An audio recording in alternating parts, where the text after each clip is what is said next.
Hey everyone, welcome back to the workshop. Artisan Pirate here, and in today's fun video I'm going to be answering viewer submitted questions that you guys, my followers and subscribers, submitted to me in a previous Wednesday video. Now it's been a couple weeks, the questions have came in and I've got them all printed out here, and we have got around a page and around a half of questions, and I'm excited to answer them for you all. There's some great questions here, there's some interesting questions, and there is some questions that I did expect people to ask of me. Now I'm not going to be making anything in this video. I will be showing some of the stuff I've made previously and talking about experiences and all. I do have my nice cup of ice water here to keep me hydrated and everything throughout this, and I'm going to try to keep this video as short as possible, maybe around 20-25 minutes, hopefully not 30. But I am going to have to answer some of these questions in depth, so just bear with me. Get a nice drink, sit back, and enjoy. The very first question asked was by a user named Mimi. What kind of mask do you use and where can it be purchased? Speaking of the dust mask I wear in my videos. Now I've got several different kinds, but the one that I always gravitate to is this one here. It's a Velcro strap on it, and it's a knockoff RZ mask. You know, those are pretty popular in the woodworking world, and it's called a Rue Runs brand, and it's got those filters just like an RZ mask where they can be interchanged, and I use this and I can breathe properly, and if I'm wearing safety glasses it doesn't fog up or anything like that. Now again, I do have an RZ mask over here that's still fresh in the pack that was given to me by a friend that I can open up if that Rue Runs mask ever just comes apart on me from how much I use it. And then also over here I have a nice filtration mask on if I'm doing something with chemicals or cutting stuff like MDF, or you know, using anything that I think would be more hazardous to breathe than the sawdust. And of course I've always got the air filtration unit running above the shop, and it's circulating everything, and in the summer I'll have the door open, fans to keep a constant flow of air throughout everything. Next question is Robert Cohn asked, and he's a very good buddy of mine up in New York. He came down last October for the Clean Sport Extravaganza, and we got to hang out, got to eat together, and got to enjoy a carpool ride back here to Burlington. He was very happy to do it. He was excited to meet me, and I was so blessed and humbled by that meeting, and just showing that even though I'm here in a small town in North Carolina, my reach is far, and I'm blessed by this platform. But Robert asked, approximately how long does it take you to create a video, research, preparation, creating, editing, uploading, and everything else? Now, the hardest part for me in a video, it's not hard to decide a video. I will go to Steve Good's pattern catalog, which you guys know I use a lot. I've had some people send me books now. I've had people email me patterns. So finding a project is not hard to do. Finding one to suit what I'm wanting to do, especially if it's a seasonal deal, maybe like Halloween, Christmas, 4th of July, Mother's Day, something like that, then y'all do a little more research and maybe buy a pattern to do on the channel or something. But how long does it take? Now, the actual woodworking part, I'm so familiar with that. When I start the camera on, when I'm at the scroll saw or whatever tool I'm using, I'm on autopilot.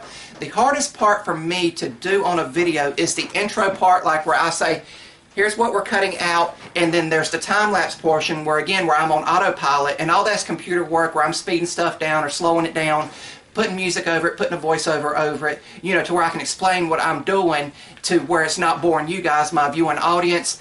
And then the outro where I say, and here we have the completed. Those are, and I'll do several takes.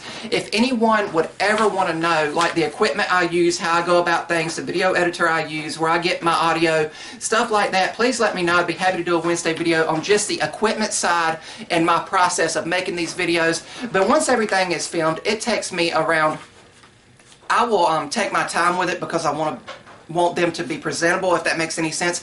But I will take my time and properly edit the videos, and that can take anywhere from 1 to 2 days because I'm such in a motion now and habit of getting them out as quickly as possible and getting them edited and looking good and processed good. But good question, Robert.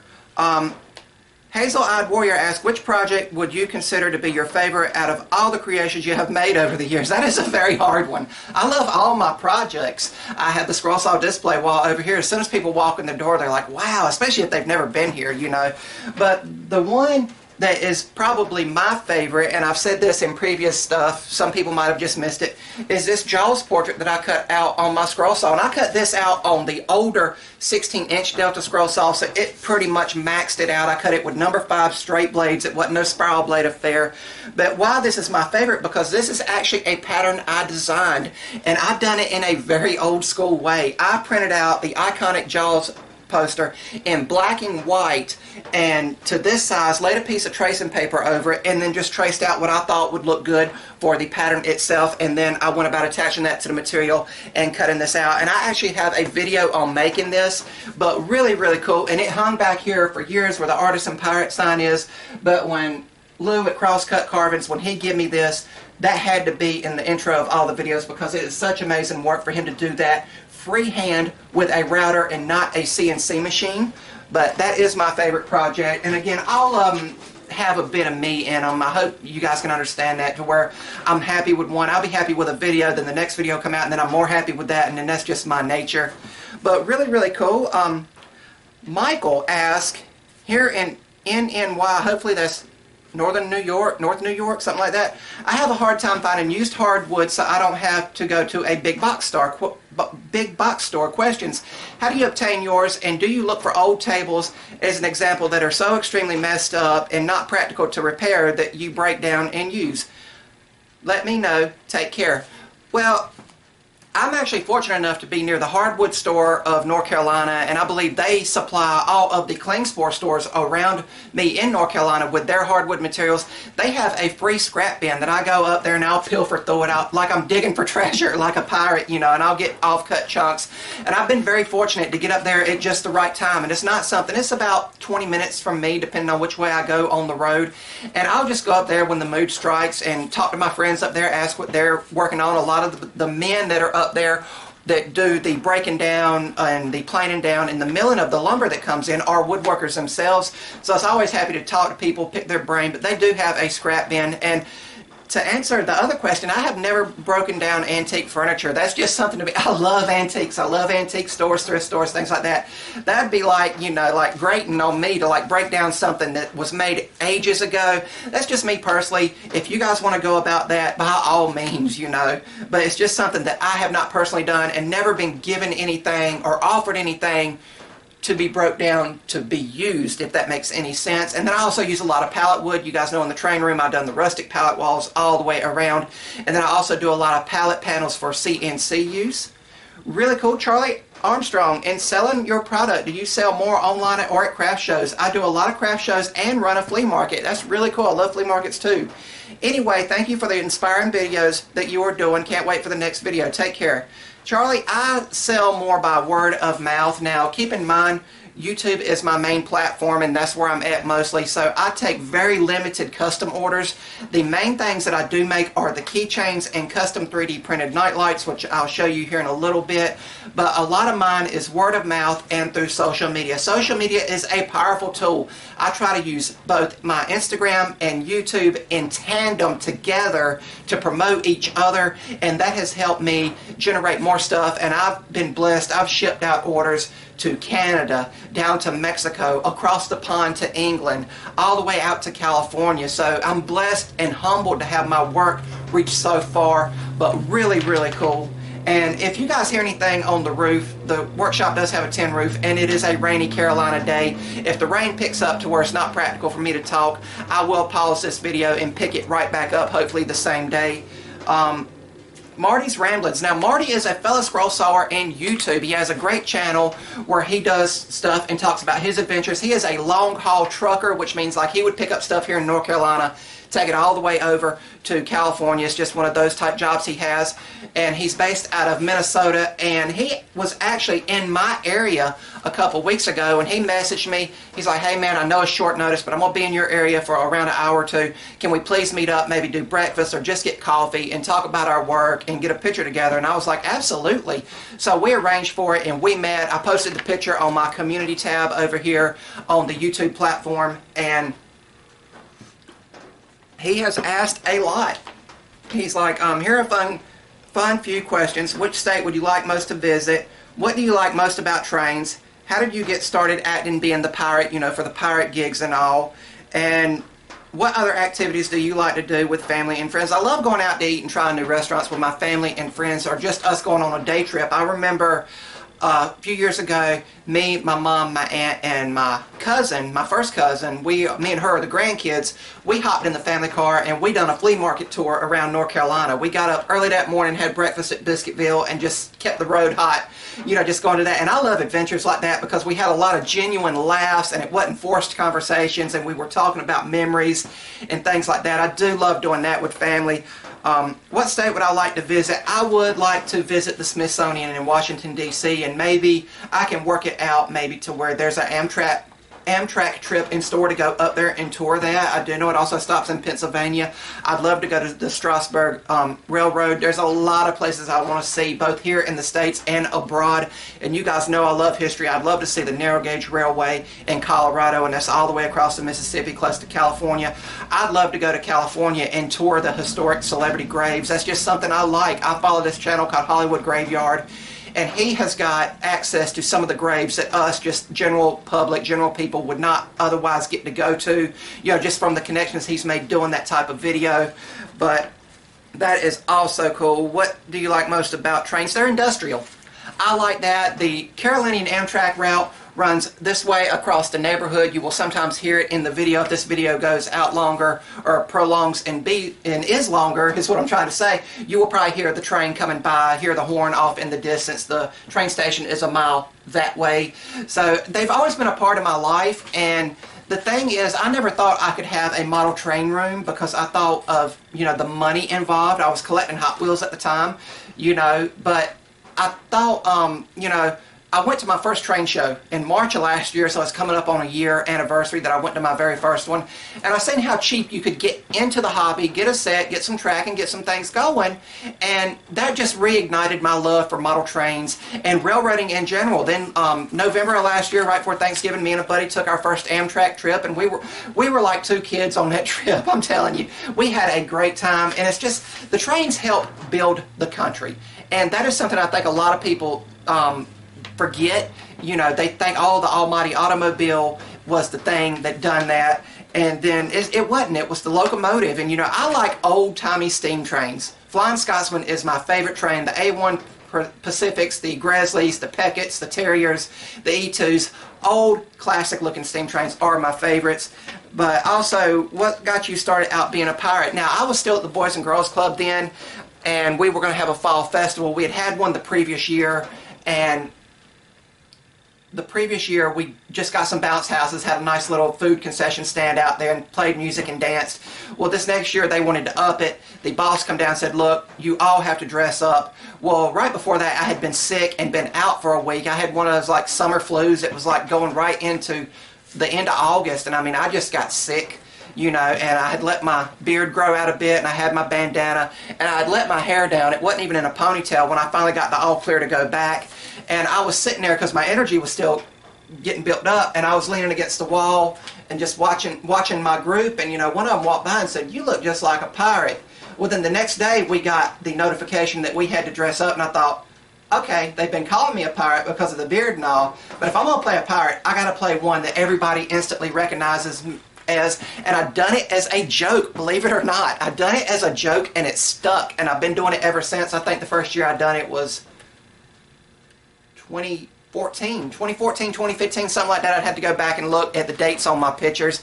But it's been a blast. And if I can, you talk about putting smiles on faces, Marty, if I can sit there and help someone escape something they're going through at home, or some trials that they're going through, and just sit there and act like a pirate, you know, and put a smile on a face and make a memory, get down on my knee to get a picture with all the little ones or a whole family. I've been asked to do that. You know, that makes it all worth it to me. And again, the first pirate gig for me of the year is coming up in March here, the 17th, the St. Patty's Day Bash, where I'll dress up as the pirate and then throw some green on top of all that and have a good time and make memories. I hope I've answered all your questions as well, Marty, and safe travels, and God bless you on all your adventures trucking.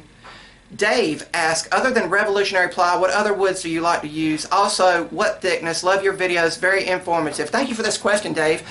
He was speaking of the revolution ply, and that is what the Jaws portrait I've already shown was cut out of, and that is what I get. And here is the sticker. I just peeled it off and stuck it on an offcut. It's revolutionary ply from Lowe's, and it is just shy of a 1/4 inch, so that is why I always redraw cut lines if it is a tabbed or slotted project, and I think it's just like maybe a couple millimeters shy of 1/4 inch. So this is a great alternative to Baltic birch plywood, and I pick it up in 4x8 sheets at Lowe's. I've done a whole video on this type of plywood for scrollers who might just be starting out, because a sheet of this 4 foot by 8 foot is around $29, where like just a 2 foot by 4 foot sheet of Baltic birch plywood is really expensive. So this has always been a great alternative, and it finishes up nicely, as my scroll saw display wall hopefully testifies to.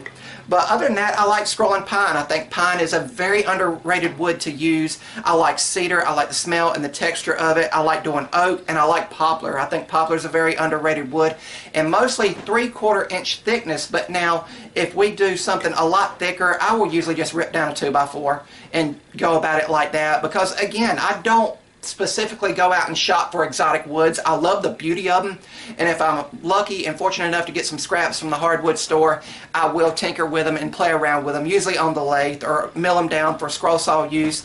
But I hope that answers that question. What is our next one we got here? Roy Lee asks, love your videos. I would like to know if you are going to make more sightseeing videos. The last one I watched was the town square. That was the historic depot where we went. The train station in the middle of Main Street was really cool. Yes, I do have more plans. And if you guys want to know, I'm in Burlington, North Carolina. It says so in my logo and on my stickers and all. And I proudly advertise that. I'm proud of my hometown. It's what's made me me, and the memories and childhood and friends and all. But if you guys would look up Burlington and see something that you would like me to take the camera and go do, please let me know. I do know I want to go to Cedar Rock Park on a nice day, because it's got an old historic dam there and historic buildings, and they've got llamas out there. I don't know if they'll be out when I take the camera out there, but I do want to do that. It's not far away. I want to do more parks, and I've also posted the city park video. But yes, I do plan to do that, and I do plan to take the camera with me on vacation, you know, so, and really document a lot of stuff. A lot of time it's just more about taking the pictures and making memories. But as many times as I've been down there, I want someone else to see it through my eyes, if that makes any sense. Whitney asked, will you be doing any local restaurant reviews? Do I hunt or fish? Any spring, summer projects coming up? Any trips planned? I think that's all. Have a good day. Yes, Whitney, I have, and thank you for the question. I have a lot of things planned. I always have something in the works for YouTube. The wheels are always turning. I don't really sleep a lot, unfortunately. I cherish the sleep I do get, but my mind is always racing and thinking about new ideas. I'm always researching stuff to show you guys. Again, from the previous question, yes, I am planning more trips. Restaurant reviews are very hard to do because sometimes they shy away from bringing a camera into a restaurant. But now what I can do, if you guys want to do it, and please let me know, is I can go to some local spots, take pictures, and post them on my Instagram feed and share them to the YouTube community platform, just in case you guys are ever in my neck of the woods, or if I'm somewhere else in like a different town or something and not try a spot and I really like it. But do I hunt and fish? I love to fish. I do not eat fish. I am a pirate, but I do not eat fish. It is not the taste, it is the texture for me. You know, I'm not allergic to seafood or anything. I love to fish. I love going out casting a rod and reel, maybe have my iPod in listening to music, or just listening to the tranquility of the water nearby. It is very relaxing for me, and I love to fish. I just don't get to fish as much as I like to. Above the CNC machine here is my 2 fishing rods, and they still got hooks on them from the last time I fished. It's just, unfortunately, not one of those things that I have a lot of time for. I would like to make time for it in the future because it is relaxing and therapeutic, just like scroll sawing is for me. But really, really cool. Thank you for the questions. Jamie Holton asked, what advice would you give someone starting scroll sawing? I would say take your time and let the blade do the work. Make sure the blade, the teeth are facing downward. If you're using a standard blade, a scroll saw does cut on the downstroke. A lot of people make that mistake and put the teeth facing up thinking it cuts on the upstroke.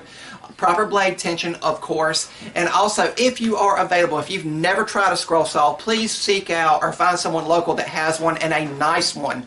You know, don't try to use a small pinned one where you're having to adjust tension in the back and it's pin blades and your pilot hole has to be big. Find someone with a nice scroll saw and test it out to where you really get to see the enjoyment of it. Now, that being said, a small beginner scroll saw like the one at Harbor Freight, the Win one, or the Ryobi one are great to start out on and just to learn to see if you want to get your feet wet in the scroll sawing hobby. But the biggest tip I can give anyone: take your time and let the blade do the work. I cannot explain to you on camera or anything the feed rate of feeding into the blade. That is something you just learn throughout scroll sawing and learn through your practice. And it's just practical to say let the blade do the work. I hope that answers that question for a beginning scroll sawer. Karate Cananan, I hope I'm pronouncing that right, asks what wood is best to use when it comes to scroll sawing and what is the worst?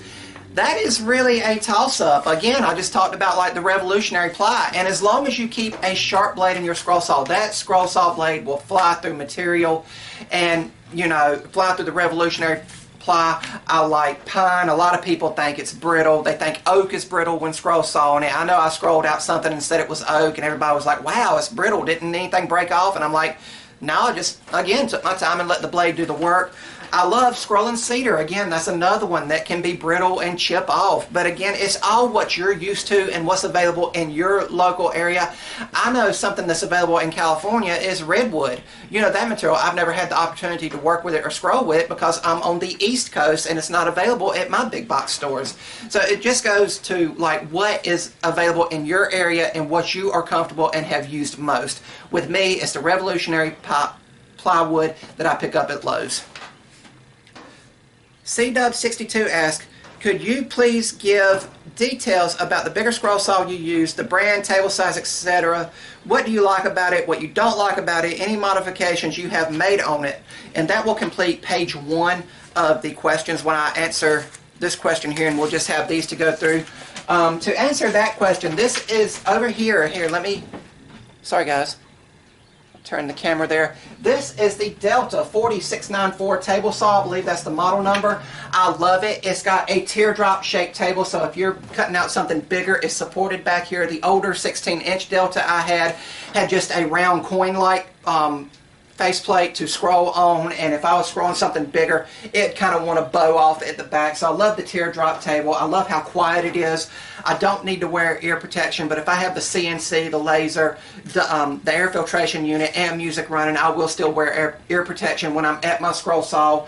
I love the fact that on this scroll saw, and I know it's a new feature on the newer scroll saws, is when I'm threading the blade for an internal cut, I can lift it up and engage that pin to where it's standing. I'm not having to hold it and balance it. And I love everything about it. It does have upgraded Pegasus blade chucks for scroll sawing that reduce the vibrations a little bit more than they already were. It was very minimal to begin with, but this done it even more so. Cleanspore sent me those to try, and I've had a lot of fun on this, and I love it. As soon as I got it, I gutted it, took it apart, greased the bearings, retightened the motor assembly back there because I did hear that was a problem with that. I put some Loctite on the screws that hold the motor back in here. I was reading a lot of comments that works loose over time, so I went ahead and done all that. Other than that, I've done no modifications on it other than adding stickers. I have brought the bottom rocker arm forward maybe 2 millimeters to realign the blade perfectly, and that is something because I stack cut a lot of things when I make stuff that table saw your perfect squareness is essential for that. But I really love it, and I wouldn't say anything bad about it other than I've taken it apart. It's very tedious to lube all the bearings and everything, and I've done that on the suggestions of several people when I unbox this. The same goes with my 16-inch Delta. It's still here. It's actually underneath this table here where my foot switch is for running it, and it's been a great scroll saw, and it runs like a champ, and it's taken everything I've thrown in it from little thin veneers all the way up to 2-inch thick material. I hope that answers that questions, and we're going to get through the rest of them right here. Another sip of water, and I hope you guys have been enjoying this video. The next two questions are virtually the same. Bob Hildebrandt asked it in the most efficient way. And I asked, and it was asked several times. I just copied these two, and they're essentially the same question. Bob asked, was wondering what you do for a living. Is YouTube your full-time platform? I'm just starting with the scroll saw. I'll make pins, turn boxes, and some small resin projects. I build transmissions for a living, but I'm retiring soon. More time, more projects. Much love. Take care. Well, Bob, and everyone watching, yes, right now this is it. And keep in mind, I'm not eating steak every single night. I'm not drinking wine every night. I am very thrifty with the money I do make. I have been blessed. The workshop here was built by my grandfather, and a lot of the tools in here are still my original grandfather's tools. You guys know in last Wednesday's video, if someone had not have looked kindly on me and give me a CNC machine, it would probably never be out here in the workshop.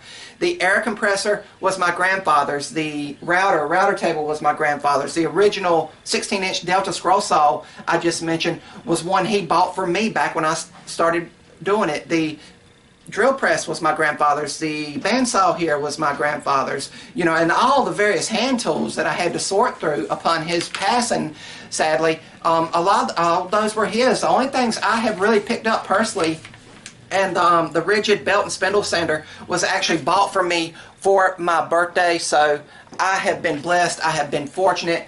The tools that I have picked up actually are the Delta scroll saw and the Win lathe, and then the laser engraver was sent to me by a company to beta test. So again, I've been blessed and fortunate. I'm not, again, that's why I go to the scrap bins. I use pallet wood. I am not frivolous with my money. You know, once a year, twice, if the family's blessed, we go to the beach. It's not like we're going somewhere every week, exotic, going to Disneyland, going to theme parks, which I'd love to, but you know, that's just not in the cards right now. And right now, I'm just trying to build something I can look back on and be proud of, and I'm in a situation right now where I can do it. Again, I do custom orders where I make these keychains and I batch those out off camera. I've done a few videos on making these, and I've seen a few other people try their hands at it and say it's an art, but you know, I batch these out, especially around Christmas. People have now got to where they'll order 15 or 20 at Christmas in one single batch with individual names. And keep in mind, these are not stack cut. This is a one-off deal. You can't batch these out like I can with just stack cutting layers of plywood, but they will order them for unique and heirloom Christmas ornaments, which I'm blessed that someone thinks enough of them to use them in that manner. And then I also do a ton of 3D printing. If you guys follow my stories, you guys know I do 3D printing. I'm going to show this here to you. I make a bunch of these night lights, and these are memorial night lights that I've come up with, and I can put whatever word, whatever quote you want in it, and I hope with this light it will come up on camera. There is my grandparents, my grandfather that taught me woodworking, and my grandmother who taught me to always have faith and be kind and courteous to everyone, and I've put in love and memory. This is my mom's. I went and got it from her, and I made all these for family one Christmas when I first got the 3D printer, and they just use a dollar store nightlight here. And what the intention is and how I'll market these is let the light of their memory shine on even though they're gone. And a lot of people get very sentimental seeing these, and I get a bunch of orders for these, and again, they're 3D printed. And then I also do the pirate gigs. I do private birthday parties and community events. So hopefully that answers that question. That mainly, yes, YouTube is the main thing for me right now, but please don't take it that I am just sitting out here with the camera every day goofing off and filming videos. I hope I'm teaching people. I hope I'm educating people. And again, I hope long after I'm gone that YouTube is still a platform, or some platform like this where videos can be around, that my work will live on long after I'm gone. And again, I'm just stable enough right now to be able to do it and bring these videos to you. And I hope you guys understand that. And that will answer that question as best as I can. I know safety comes first. Lee, I'm not even going to try to pronounce that last name. Lee asks, I know safety comes first, but everybody has an accident at some point. So my question would be, what's your worst accident using machinery or hand tools from Manchester, England? Way across the pond. Greetings, buddy.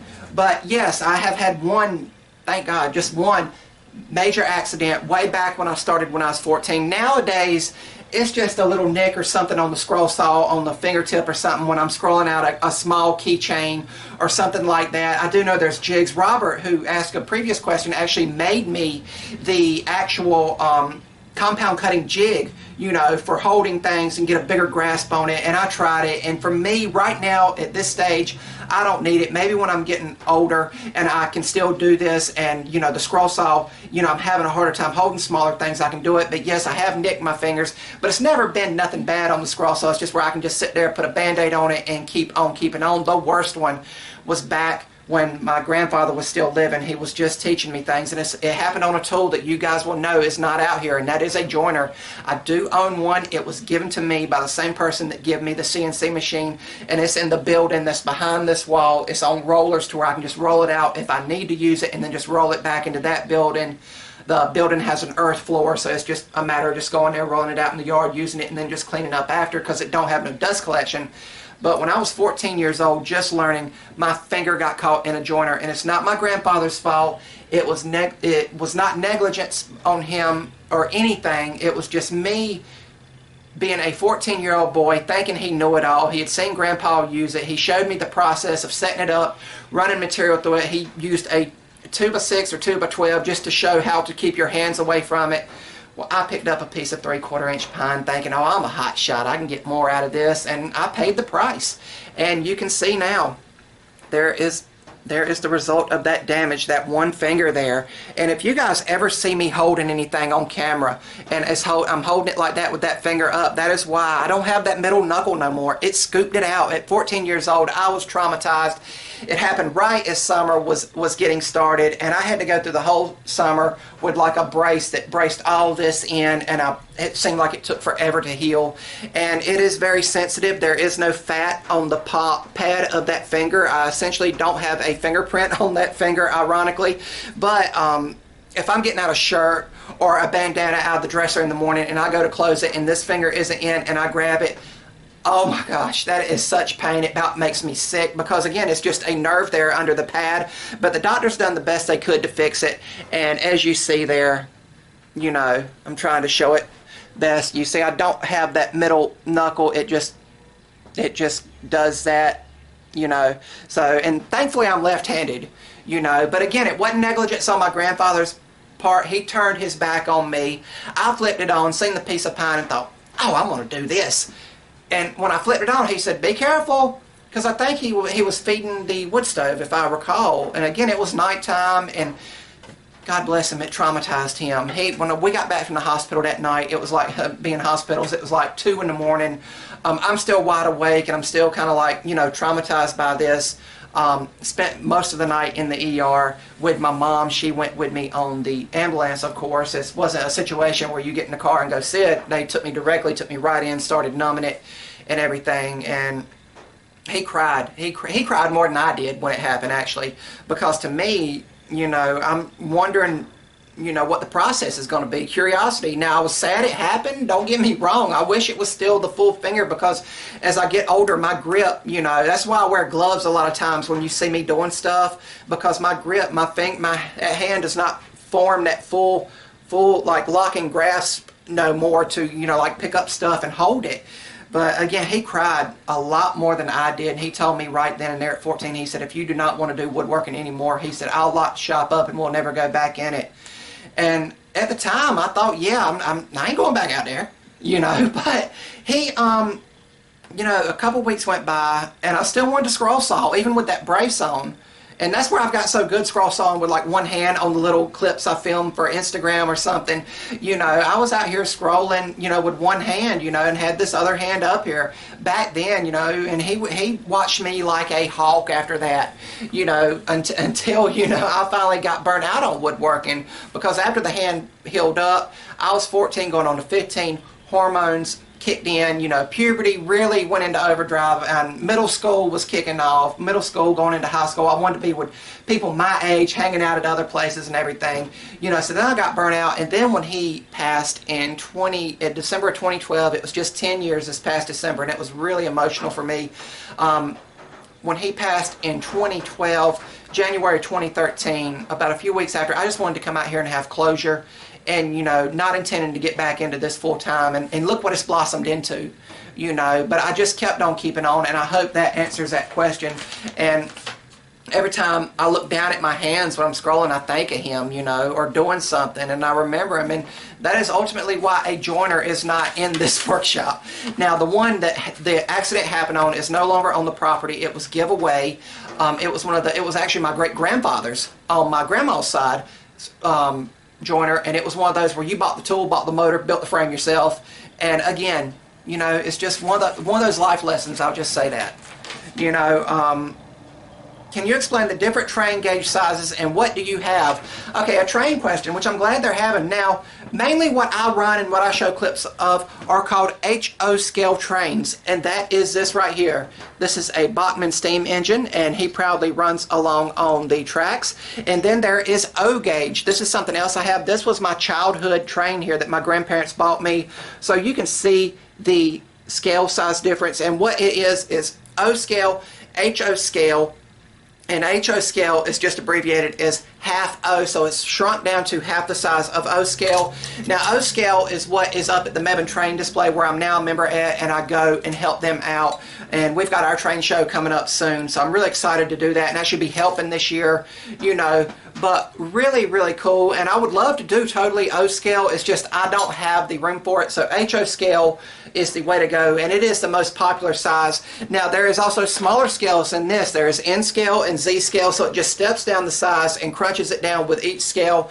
Then right before O scale, there's S scale, which is the American Flyers, and then above O scale is G scale and standard gauge, which are more suited for outdoor things like garden railroads. You guys know I went to the Gibsonville Garden Railroad when it wasn't running, and that is the different sizes. I like O and HO scale, and that's primarily what is sold and available at train shows. So I hope I answered that question, and I'm surprised no one asked me about my Hot Wheels collection. I did bring that up in the Ask Me Anything intro where I asked about this video, and these little cars are so nostalgic for me. When I got out of trains again, when I thought it was a more expensive hobby that I could ever get into and afford, I gravitated to Hot Wheels, and I have a ton of Hot Wheels stored away from my childhood that I took good care of, and a lot of retro tracks. This is, of course, my favorite Hot Wheels. This is one of the most recent castings of it. This is the iconic twin mill, and I have this, and I've got it sitting at the diner on my train layout, you know, because I know Hot Wheels cars are not properly to scale to HO scale, but they do look cool sitting there around all the buildings that I've 3D printed and painted. But really, really cool. And I have a ton of retro Hot Wheels tracks that I would love to show you guys and just dig them out, clean them up, get a nostalgia kick out of it, but also document them for you guys if you guys would like to see that. How do you, Woody Stretch Brian asked, how do you fix your mistakes? Thankfully, as long as I have been doing this, I very seldom make a mistake now on the scroll saw or gluing something up. Back when I first got back into it in 2013, I made a ton of mistakes. I was breaking stuff. I was getting frustrated. I would break something, throw it in the wood stove, you know, and it was just frustrations. But the more I'd done it, the more I got better with it and avoiding it. Now, I'm going to have a future YouTube video coming up, and I don't like to show previews like this, but where I make this scroll saw artist business card display stand. You see I've got my business card there, but after I got everything scrolled out and everything and routed on the base here, everything came out great when I glued it up. And again, I use CA glue. I set it offside for maybe 5 minutes to make sure that glue cured. I used the accelerator and all, but when I come to staining it, it fell apart on me. And you can see, you're going to be able to see in the video when this video does come out, my hands kind of just freeze like, uh-oh. And I decided right then to keep filming because I need to show it that even now on my woodworking journey, I still make mistakes. But in the long run, I very seldom now make one. And if I do, I try to correct it and I try to show it off on Instagram just to show that I'm not perfect. I'm not a CNC machine or a laser cutter, you know. I'm human, and I think that is what's the great thing about it. It's still the human characteristic in the woodwork. When are Vince and I'm not going to try that last name either. Vince asked, when are you going to make your logo? Okay, this is a project people have been asking for a long time. My logo is this. This is also my sticker, and people are asking, when am I going to cut this out and make it out of wood? And I'm going to. Now, when I make it, I'm probably just going to do the skull and the crosses here and not do the Artisan Pirate Burlington YouTube and Instagram logo, but this is the sticker I send out. It's also my banner that I hang off of the balcony when we go to the beach and all on the family trip to let people know, hey, I'm in town. It's not an ego thing. You'd be surprised by hanging your logo from a balcony at a hotel while on vacation. How many people reach out to you and be like, oh, wow, cool, you do some cool stuff, and then it strikes up conversations down at the pool, and then potentially maybe future orders, you know, so that's why I do it. But again, this is going to be a video probably when the weather breaks permanently around summer, because I see this as being a summer project, and I've already got ideas how I'm going to do it. So it will be a video that comes out. And the last question here, Good Life Detected asks, have you tried doing live? Now, I'm hoping they're talking about like live over on the YouTube platform. If not, I don't know what kind of live they're talking about, but live is where you just set up the camera and go to work. Unfortunately, for what I do, it would be hard to do that. If I was working on a scroll saw project, had the phone set up here and had it doing live broadcasting directly to my YouTube channel here, I wouldn't be able to look up and answer the questions and get any work done, if that makes sense. So that's just probably an avenue I won't do. I have done some live scrolling and done it as a whole video.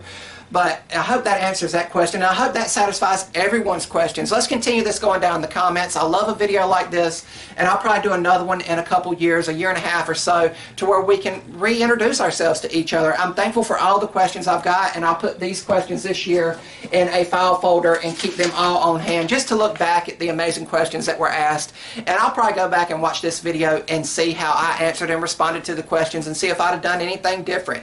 But really, really cool. I had a lot of fun in this video. Thank you guys for bearing with me. If you're new here, please subscribe to the channel, and also follow me over on Instagram at Artisan Pirate. You guys know links to all my social medias as well as ways to contact me will always be linked down in the description box below these videos. That's about all for this one. And remember guys, if I can make it or do it, so can you. I'm the Artisan Pirate. Thank you guys for sticking along and answering some amazing questions. Take care, and I'll see you guys real soon.